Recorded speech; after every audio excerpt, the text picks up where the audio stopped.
This is The Space Shot, episode 209 for December 9th, 2017. STS-116, a Frisbee in space. Hey everyone, welcome to The Space Shot, your daily space history, pop culture, and news fix.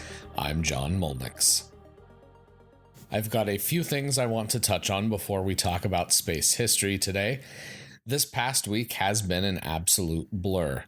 I drove a couple of thousand miles this last road trip, and I'm glad to finally be back at my place.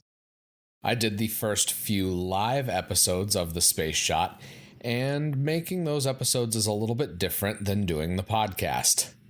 I've spoken in front of groups before, but those live streams are pretty different. I learned to make sure my phone is on Do Not Disturb while recording a live stream because calls and notifications still fly right through.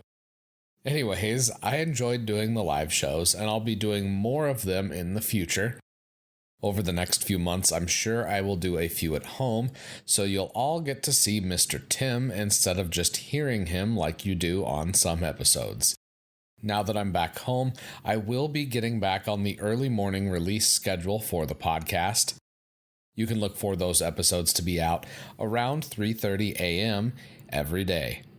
Don't worry, I'm not up at that time. I just prefer to release the episodes as early as possible. That way, if you're listening to it on your morning commute, you can catch it.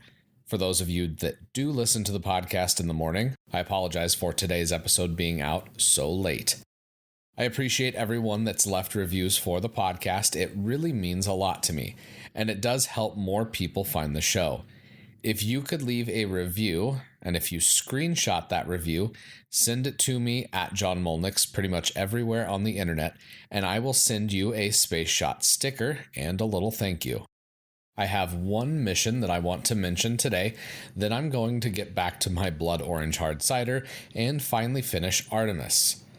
I had to stop a few chapters in because of travel, and I'm hoping to finish it tonight. Now for some space history. STS-116 launched on December 9th, 2006. This flight of the shuttle Discovery was an ISS assembly mission that took a truss segment to the station. The truss forms basically what is the backbone of the International Space Station, and during this flight, one of my favorite pictures of astronauts performing an EVA was taken showing them installing this new truss segment. I'm linking to that picture in the show notes and on Facebook, so be sure to check it out. The shuttle Discovery took American astronaut Sunita Williams to the station during this mission. She spent time in space on expeditions 14 and 15 after arriving on Discovery.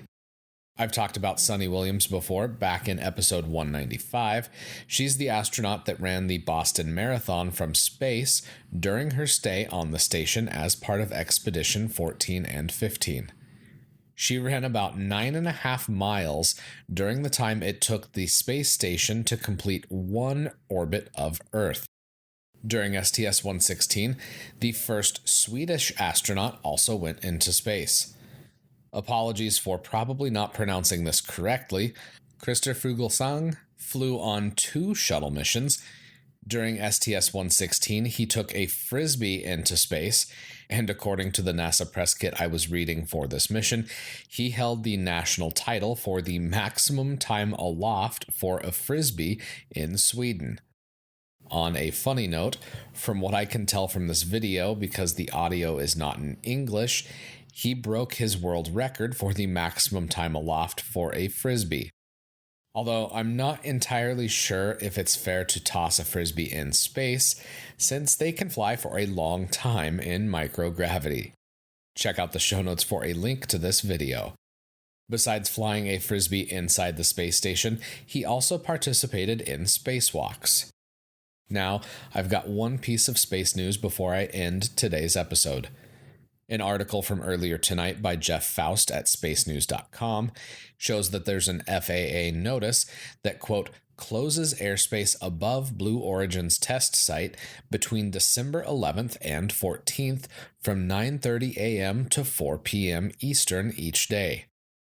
This is pretty significant because in the past, these type of closures have been when Blue Origin is able to launch their New Shepard suborbital launch vehicle from their Texas test site.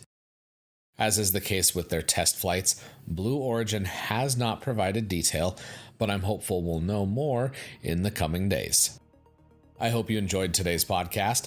Do me a favor since you're still here and I've got your attention, leave a review for the podcast on iTunes. iTunes reviews are the podcasting equivalent of water and oxygen for astronauts during a space flight. They're absolutely necessary. Also, while you're in your podcast app of choice, make sure you hit the subscribe button.